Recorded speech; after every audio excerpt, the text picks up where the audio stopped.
Hey everyone, are you looking for a way to heal a relationship? Are you looking to fix a crucial relationship in your life God's way? Well, if we look at the scriptures, we can find examples of how to do that.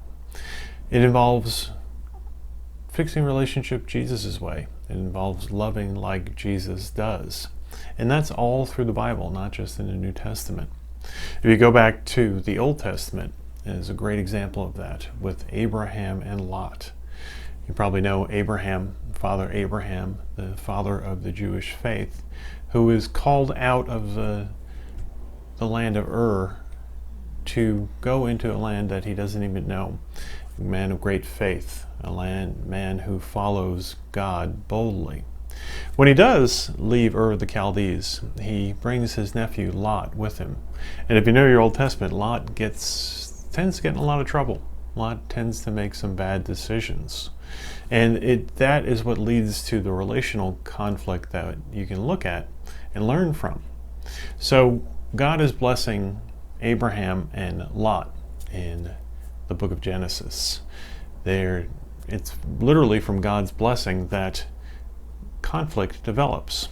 The herders and the men of Lot and Abraham, they're growing more numerous. Their flocks are growing larger. So they seem to come into conflict with one another over grazing rights and water and things like that. It's the material things, the things of this world, that causes them to bump heads.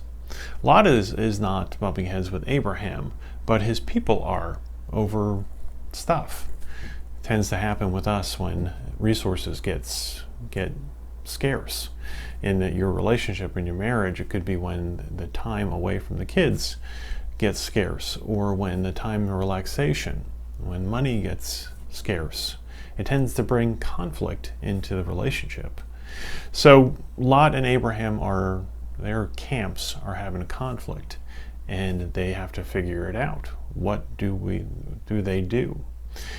Interestingly, Lot does not take the lead in fixing it. Lot is the younger man in the situation. He is the nephew of Abraham, and he is there because Abraham has brought him. He's been blessed because of Abraham. By culture, by right, Abraham should be the one deferred to. But Abraham is a man of God. Abraham is wise. So instead of forcing Lot to bow to him, Abraham bows to God. He lays down his rights first and lets Lot dictate what's happening next. If you remember from Genesis, they gather, and Abraham offers Lot a choice. He says, here, all the land's in front of us. We need to separate because we have so much blessing from the Lord. But you choose which land is to your liking. Abraham is not being a doormat here. He is relying on God to fix the situation, not on Abraham's own judgment. He's not relying on Lot. Lot's going to do what Lot's going to do. But he trusts God that he will protect Abraham. He will lead Abraham. He will make whatever the choice that Lot makes work out for Abraham's benefit. Lot looks around and he sees a land that is a plain that looks very fertile. And he makes a choice. To my eyes, that looks great. I'll take that. Abraham says, okay, I'll go the other way. What do we know from the Bible? What happens to Lot after that point? The land that he chooses turns out to be the plain of Sodom and Gomorrah. It's a plain filled with evil men and women who are so set on evil that God has to destroy them. Abraham, on the other hand, goes and is blessed by God. He's protected from Sodom and Gomorrah. He's protected from that outcome where Lot eventually loses everything in the judgment of Sodom and Gomorrah, including his wife.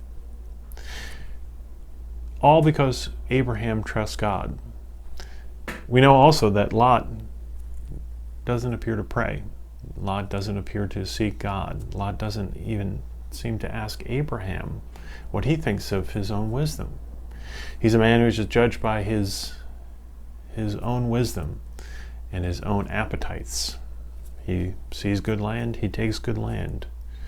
Don't worry about it, Abraham, or the debt that is owed to him.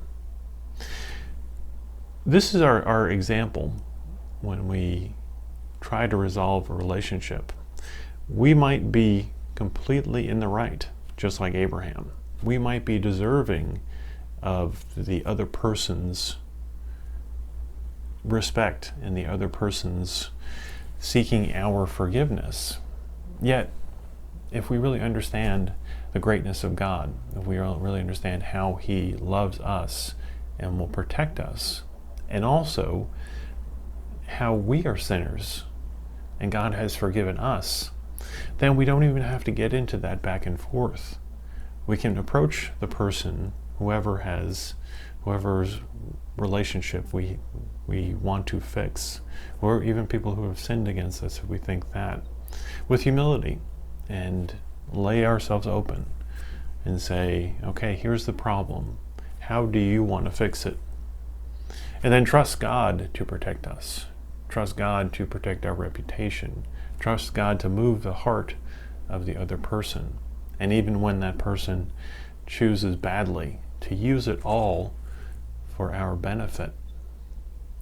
This is, after all, what Jesus did when He came.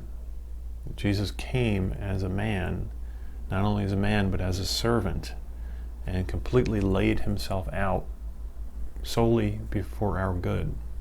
He gave Himself for us while we were still His enemies, while we were still sinners. Christ died for us. So Abraham is a picture of that, but ultimately it's Jesus' example of how to fix a broken relationship that we are called to follow. Came while we were still sinners and died for us, loved us perfectly. It says about the disciples that Jesus loved them perfectly to the uttermost, to the end, even to the cross.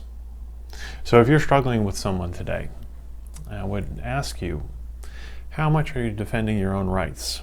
How much are you resting in your own rightness? Are you approaching it with humility and with love? Are you putting in their court to resolve, to try to fix? Are you loving them like Abraham loved Lot, like Jesus loved the world? Do you trust God to protect your character, protect your reputation, protect you in that relationship, and move the heart of the person that you have been protecting yourself from?